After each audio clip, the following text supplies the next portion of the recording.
Today on Locked On Phoenix Suns, we got to meet the new Suns general manager, and things were interesting to say the least. We'll break down the introductory press conference of Brian Gregory. Let's go.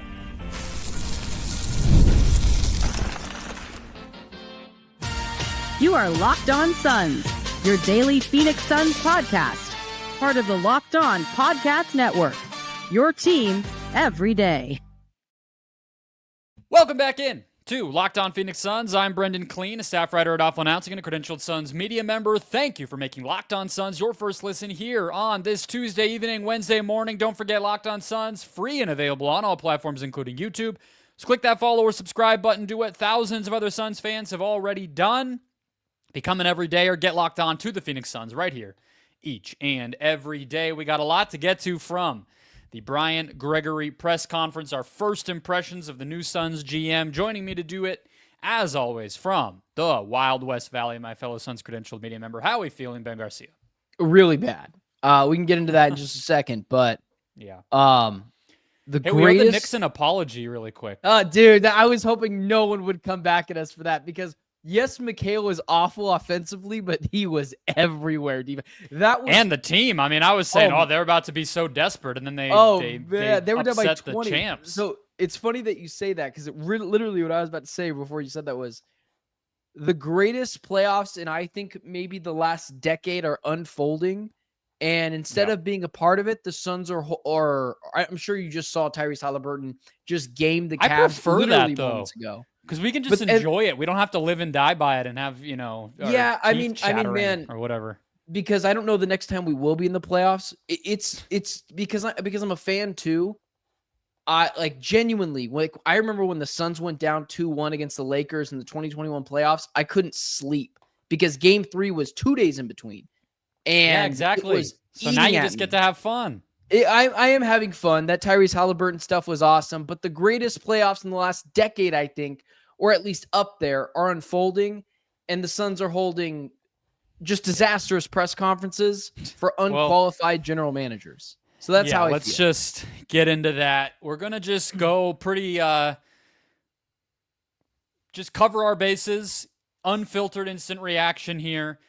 Brian Gregory this afternoon appeared before the media for the first time. Obviously, he's worked here for a couple of years, but we knew nothing. We've been pretty open about that, and I think it was a big opportunity to make a big first impression on a fan base that 3-4 years ago was right there in those sleepless nights that Ben was just talking about, hoping a championship was on the horizon, and now is facing a huge crossroads. And I genuinely have been busy, as you know, forcing us to delay this and everything. So I haven't seen a single ounce of reaction from even a fan on Twitter to Dan Bickley column, if there is one. I have no clue. I have no idea. But it doesn't. We're just going to talk between you and I, Ben. What did you think of what we saw? Well, yeah, lucky for you not being on Twitter. I know you had some things going on directly after the press conference, but maybe give it another hour after this. That was, sometimes I think I might be in the minority, and I think I'm being too hard. And I really, man, when I sat down, hey, let's give this guy a clean slate. Let's let him try to preach to us. And the way I put it on social media is the way I feel now. He feels like someone who is respected, who people talk very highly of, but God, did he not install one iota of confidence in him to take this job. He continued to mention the Michigan State ties, which, God, I don't care about. And no one hid from the fact that he's a Matt Ishbia hire. Brendon, aside from, I'll save that. I'll save that for just a second. But yeah, he was really bad, and he was also really boring. And it was like 45 minutes. He talked endlessly and oftentimes about nothing. What was your instant reactions? Then I'll get to some of the other stuff. Yeah, look, I don't really buy or believe in winning the press conference, and I know a lot of people have been at that point with this Suns team where, winning the press conference wasn't going to convince anybody because Matt Ishbia won the press conference. Frank Vogel won the press conference. Mike Budenholzer won the press conference with Al McCoy, rest in peace, and everything else. And it didn't do anything to improve the fortunes of the team. However, I believe in losing it because here's the thing, like a GM, a lot of what their job is communication, leadership, a message both like to the staff of the team, like to the front office and the coaching staff and the players, but also to the public, like to us, the fan base, whatever. And if you can't do that, I do think that says a lot about what you're going to be like as an executive. And especially, Ben, when the whole theme of this offseason so far, from Matt Ishbia's comments that set off the whole summer shortly after the season was over, has been about vision and identity. How do you appear before your fans and discuss your candidacy for the job and the views you're going to have as a GM, and you're not able to articulate what that whole identity and vision is going to be? Like, they might as well have not done an introductory press conference. They shouldn't have done an introductory press conference, because I asked you, I said, hey, when the Suns like either hire or do they usually do a press conference? And you're like, they'll probably wait till they get the head coach and probably do it up there with him. He was a snooze fest, man. And I don't like the fact when people say, when the bright siders, that's not pointing at the bright side of the sun, I'm just talking about the bright side when it comes to Suns fans, Optimist, is the optimist. That's a great way to put it, the optimist. So it doesn't sound like I'm calling out a different call. John Voida. Yeah, exactly. Man. The optimists of Suns fans are like, and I've seen it from a few people, not many, Brendon. It's like, winning the press conference doesn't do anything for anyone. Well, I kind of disagree. When you are just incredibly unqualified for a position, when people ask you why you think you're qualified for a position, you continue to list the reasons why you weren't qualified for that position. You need to be able to look in the fans and say, at least instill a confidence in yourself. I don't want a nice guy being the Suns general manager. Honestly, if I had to pick between nice and a bleep hole, I'd pick the latter of the two, because at least I know you're not going to get walked on. What was that? Easily. Well, because at least I know you're not going to get walked on. The first thing I thought of first off, he doesn't have much of a presence either. He's a very small guy. Again, he talked like he was someone's grandfather. You just say, I mean, same. Yeah. Well, me too. I'm a small guy, but I'm also not running the Suns. But the first thing I thought of after like 2 or 3 questions was, oh God, Brad Stevens is going to run circles around this guy if they want Kevin Durant, or Danny Ainge is going to run circles around this guy. Any other general manager is licking their chops, ready to talk to this guy, because towards the end, he kind of said some stuff that made me think, okay, maybe there's some competitive fire in there. But it was mostly like, I'm just a really nice guy, and gosh darn it, I'm happy to be here. And I'm like, great, man. I'm sure people really like you. Show me that you're going to chokehold Brad Stevens in a trade. That never happened. And that was the biggest thing for me that really worried me. Yeah. And show the Phoenix, show the Valley that we are wrong that you're unqualified. And I think in his chair, Brian Gregory had the chance to turn the opinion of himself today. He didn't. And I genuinely, like, I hate to come on and do this, but like, I don't know how a Suns fan could feel good right now about anything. I don't know, but let's keep going here. I want to get to the buzzword of the afternoon, which was aligned. I don't think that's the buzzword people wanted it to be, and I don't know if Brian realized that he was digging himself a deeper hole there. We'll break it down next. First, today's show brought to you by Open Phone. If you're running a business, you know every missed call is money left on the table. Think about the last time you had an urgent need, maybe for a plumber or a service provider. The first person didn't answer. Did you wait Probably not. You moved on. And that's why, if you're a small business owner, you need Open Phone. I mean, I should say any size business, really. Open Phone is the #1 business phone system built to streamline and scale your customer communications, all from an app on your phone or computer. I've worked at a big business. It happened to be Arizona State University. And all the phone trees and extensions and email signature things was a nightmare. Once they finally switched over to a phone system like this, one tap through your computer, easy as can be. I honestly talked to more people afterward because it was easier to connect with them, and I didn't just email them or Slack them or do whatever. It's more FaceTime, more actual communication, effective communication when you have Open Phone. Your listeners, my listeners, our listeners, I should say, you guys, 20% off your first 6 months at openphone.com/LockedOnNBA. Try it out today. openphone.com/LockedOnNBA.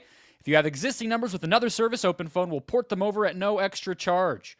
Open Phone, no missed calls, no missed customers.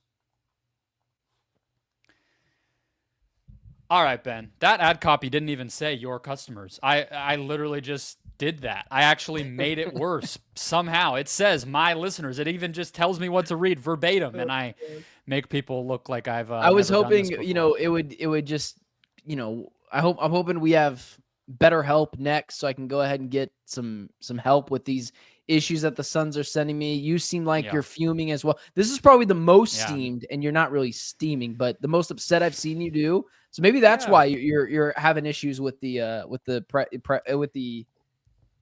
read, the Open Phone ad read. Look, I think it's just this. Like, I've been doing this podcast and covering this team since the dog days, but it was always on an upward trajectory. We had Book in place here in the Valley, right? We knew that was real. It was like, what do you get next to him? Okay. Then the Suns drafted DeAndre Ayton and all this stuff.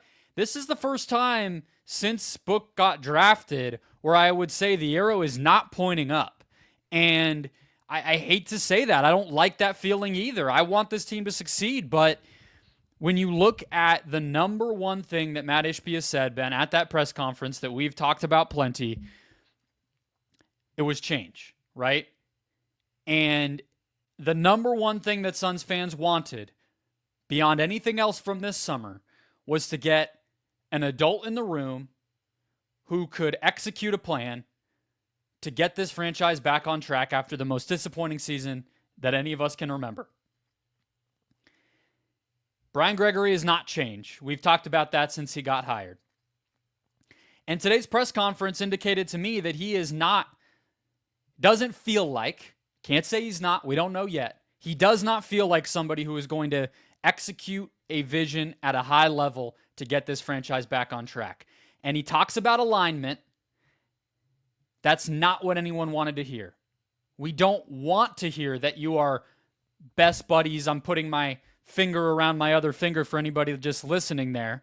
We don't want to hear you say that. And it's almost like he didn't realize that was a bad thing to say. How is that possible? He thought it was cute, Brendon. At one point in the press conference, and I've got notes out the wazoo because I usually don't take notes at these press conferences. I'm normally just able to sink the conversation in. But Brendon, it was so bad at the beginning that I was like, I got to start writing things down. And one of the things that you had said was he made a joke about the alignment and how everyone's going to work together. And someone specifically asked, like, Bartelstein, how's that role going to go? And he had said, me and Bartelstein have a great working relationship, and went on and on about nothing after that, and said towards the end, he's like, if you don't think we can work well enough, think about it. He's a Wolverine and I'm a Spartan. And no one laughed. I can see you shaking your head. It's like a political speech when the really awkward, stuffy old politicians will do like the applause line, and then they pause because they think the crowd is going to clap for them, and then no one does because they're not energetic people. Like there's clips upon clips of these politicians. Like that's what it felt like. It was like, oh crap, somebody chuckle so that he keeps talking again. Yeah, and a couple of people in the front row did chuckle because no one else did. But my comment to that was, made a joke about Josh Bartelstein being a Wolverine. He's a Spartan. I said, really poor taste. No one cares. Because to your point, No one cared. When he kept on saying alignment, Brendon, I don't care about alignment. I want everyone in the front office to have a general feeling of where they want to go. But the issue that we've had with this team is it's been a collaborative effort of Ishbia, James Jones, and Josh Bartelstein. I want, for better or for worse, Brian Gregory, since he's the GM, to have final say in everything outside of like some of the ownership stuff that he literally can't have final say in. But I want like the front office to be able to have an idea of where they want to go. We want to get younger, but if he wants to go get, and I'm just throwing out a name, John Morant, that's his decision. This isn't a collaborative effort of we're all going to go get Ja. So those cute moments that he read the room, it was so bad. It was horrible. I think that's what he was trying to say, is that his voice will be, if not the only voice, far and away the loudest one. Now, we'll get into at the very end here that he kind of doubled back on that at times, and actually, I don't even know if that's true.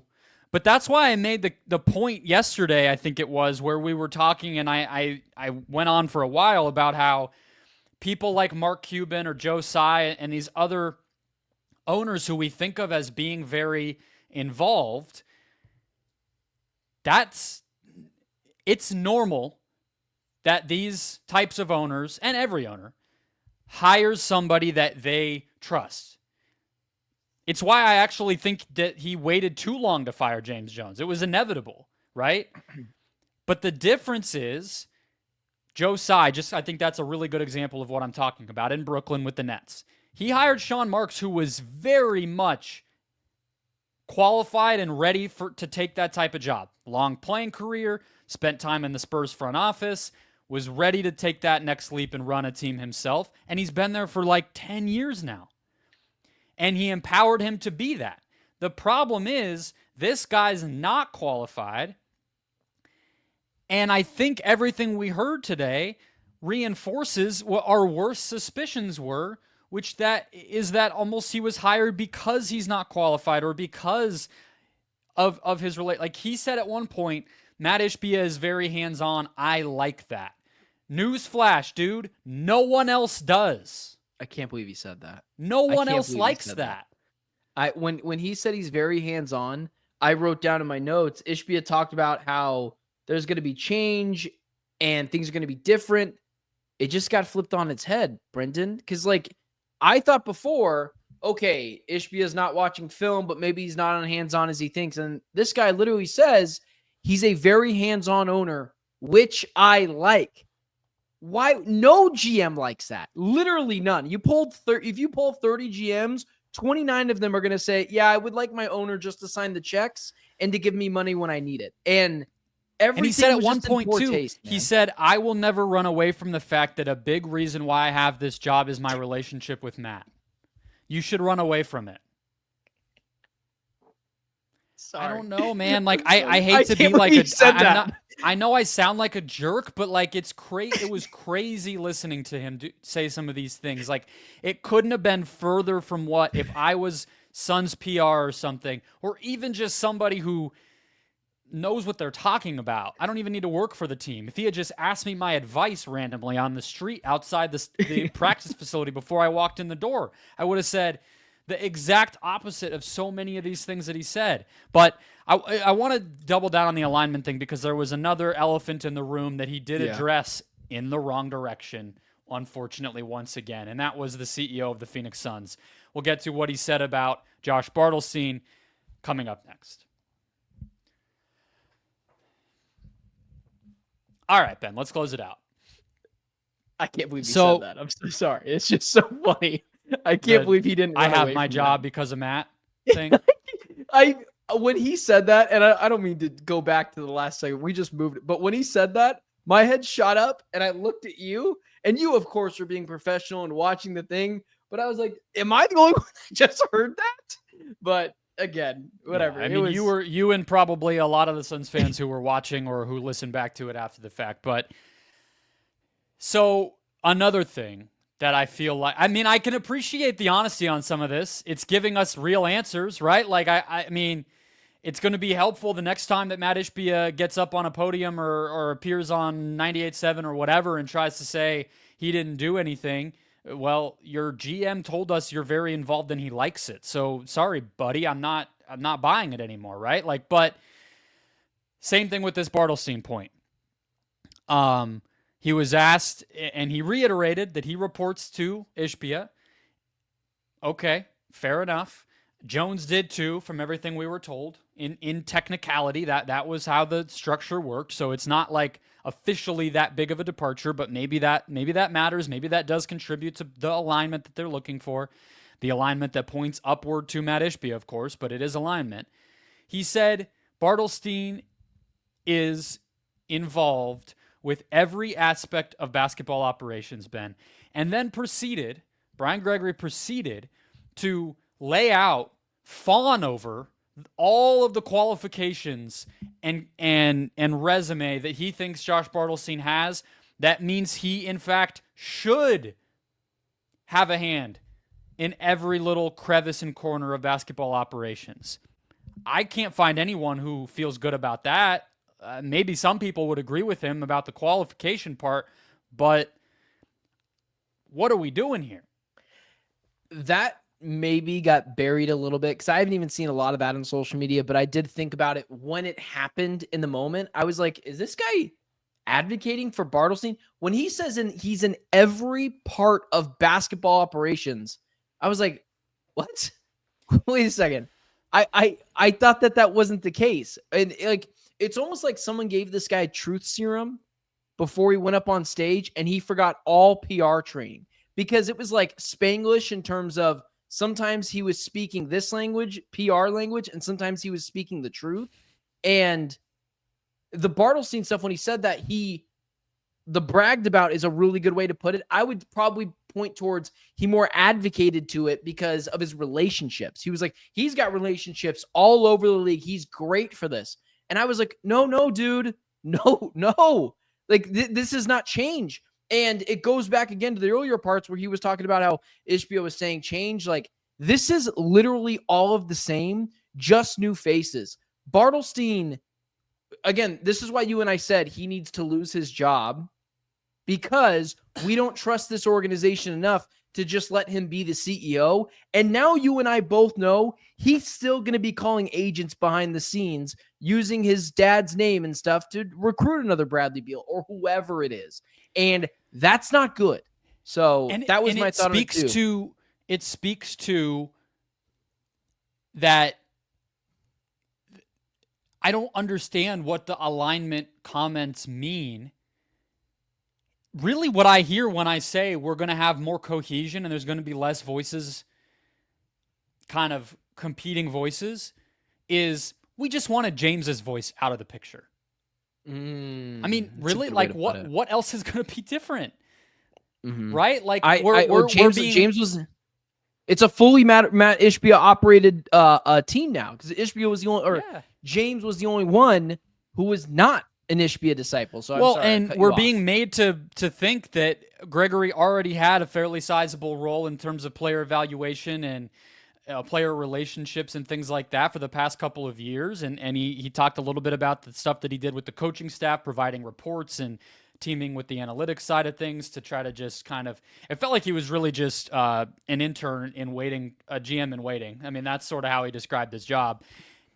And now, if he was a prominent voice already, Bartelstein was a prominent voice, Ishbia was a prominent voice, Jones was a prominent voice. Like, we know Matt Tellem is an assistant GM. We can assume he had a fairly sizable voice. He's still here. The only thing that's changed is James Jones just isn't here. That's the only way that there's any more alignment than there was before, is he's just gone. Like, I mean, maybe if you really hate James Jones, that makes you feel better. But otherwise, that tells me business as usual for a team that just sucked for 2 years. You got to get out everything when you it's like an infection, right? You got to get out the whole infection. You can't just get out some of it, because the thing that's left inside of it's going to continue to grow and go back to being just an awful infection. James Jones was just a part of that. And moving towards why all this was just really pathetic, Matt Ishbia was not there. It's something that you and I just didn't mention. He wasn't even there. I didn't see him. Did you? Well, you know who else wasn't there? I don't think James was there. I did not see James Jones either. I tried to look one more time because I had to poke out early, and I look over my shoulder as I was walking out to try to, because everyone was standing. I was like, I don't see him. Only But person I Ishbia saw either. was Josh Ishbia Bartelstein. Yeah. So it felt like, just as, we come to a wrap here, it feels like the guy forgot all PR training, didn't watch the last Matt Ishbia press conference, and was set up there to fail. And Ishbia doesn't really care because he's the one actually running the team. I don't know if this guy listen, I don't know if this guy can motivate me to make a sandwich. That's how bad it was. And so the fact that he's going to be the ones making the calls, I can't tell you, the entire time driving on the way home, man, I was like, other GMs are going to call this guy and he's going to fold and be surprised when people aren't happy with what he brings back. It feels like Bartelstein is still very much a prominent role in all this. James Jones, again, wasn't even there. So his senior advisory role is just hey, here's some money to go away and, go. Yeah, and he got asked about that, and he basically was like, oh, I'd be dumb not to take any advice he'll give me because he's a great guy and, a champion player and an established GM, whatever. Now, it's a little awkward, I understand, to call the guy who you just replaced and be buddy-buddy with him. I don't expect that. But again, it just speaks to a thing that he didn't really have a set answer for, right? Where I learned under James for the past 2 years, he built a championship contending team in Phoenix. I am ready to make my mark on building the next championship team. If it's something like that, right? I do want to mention a little bit more, too, of the stuff that he did tell us about the role he's had. Sounds like, again, he really was kind of being groomed here, and we just didn't really realize it until all of a sudden the press conference comes down. He said he traveled with the team even 2 years ago and was in pretty close proximity with Frank Vogel's staff. He learned the ropes as far as analytics and scouting and got to embed with those staffs for a little while. And then this past season, the player programming role, which I kind of described when we first were discussing it, but he was just sort of a liaison, a kind of helping hand for especially the younger players. But again, Ben, it comes back to a quote that I found pretty disappointing, which is after all that description of what he was up to, he talks about how this past season, his main responsibilities was the rookie class. Dunn, Oso, Gillespie, Bridges. And he sums up that side of the answer, and he goes, but those guys were such pros that it wasn't that hard. Oh, man. Yeah, that was a terrible thing to say. It wasn't hard. You spent the whole year doing something you didn't even have to put effort into, and now you're the GM? Like, oh, my goodness, dude. I knew what he was trying to say, but I was like, he was trying to gas up his rookies. A compliment he was to them. doing the right thing. And it was just all bad. He didn't give. Okay, you know what? That's a lie. Now that we're later on in the show, I do want to give one thing that you did miss that I'll bring up, and this was literally like the second to last question, and it wasn't anything big, so it's not like you missed something special. But I think it was Cam Cox of 12 News asked him, like, what do you have to say to people? Or it might have been Kellen Olson of Arizona Sports that said, what do you say to people, speaking to like me, Ben Garcia, who don't believe in you and your competitiveness? And there was one thing out of the whole press conference that did perk my ears a little bit and made me go back on a previous tweet and say, hey, he did say this. This made me feel a little bit better. Is he talked about his competitiveness. And he specifically said no one will outwork him. And he said that's a skill set that not everyone has. And he just also went to the fact of like, doubt me and you will regret it. It's basically roughly what he said. He goes, yo, you want to doubt me? Okay, do it. So the very last part of it was actually good. The problem is I had to sit through 43 minutes of a snooze fest for him to get to that part. So again, I just want to put this out there. Winning the press conference, you're right, doesn't mean anything, but you did have a chance to instill some faith in your fan base, and you didn't do that. At the end of the day, what he's going to be judged on, and he mentioned this too, is the deals he makes this summer and further down the line. And that's how we can actually grade him. This is just the pre-test. He failed it, but we'll see how well he does in the post-test. And it was nice to see that he had a little bit of competitiveness towards the end. But that's the extent of my praise. Everything else was a 0 out of 10. It was really bad. I'll end with a random trivia fact that was pretty cool that I found while I was digging around earlier today, trying to find more details about him. He played on the Naval Academy team with David Robinson. Did he really? That's pretty cool. So That's there pretty you go. cool. That is cool. Hey, Maybe listen. he met Pop once or twice. Hopefully they had some good conversations and he can impart some You know what's crazy? experienced wisdom onto Gregory. Greg Popovich, which I got to be honest with you. I mean, obviously, like Greg Popovich ruined my childhood because the Spurs ruined my childhood. Watching him go up there, I'm tying this all together, I promise you. Pop going up there, who has had a stroke and has had a lot of health concerns, and thank God he's still healthy, well, still up and kicking. Yeah, he was more entertaining and still had the personality of Pop while clearly having some health concerns. He looked better in that press conference than Brian Gregory did. You were Brian supposed Gregory. To be ending with some praise. I thought you were ending on a high note. Well, I did end with okay. Well, he's supposed to be Can't competitive. compare him to a recovering stroke patient. Come on. Listen, that'll wrap us up. Yeah. Hit follow or subscribe. Pop's t-shirt was awesome. I get what you're saying. That was cool. That was cool. That was cool. That'll wrap us up. Hit follow or subscribe if you haven't already. Become an everydayer. We've got plenty of news, of course, coming the rest of the offseason for the Phoenix Suns. Keep it right here. We'll talk to you tomorrow.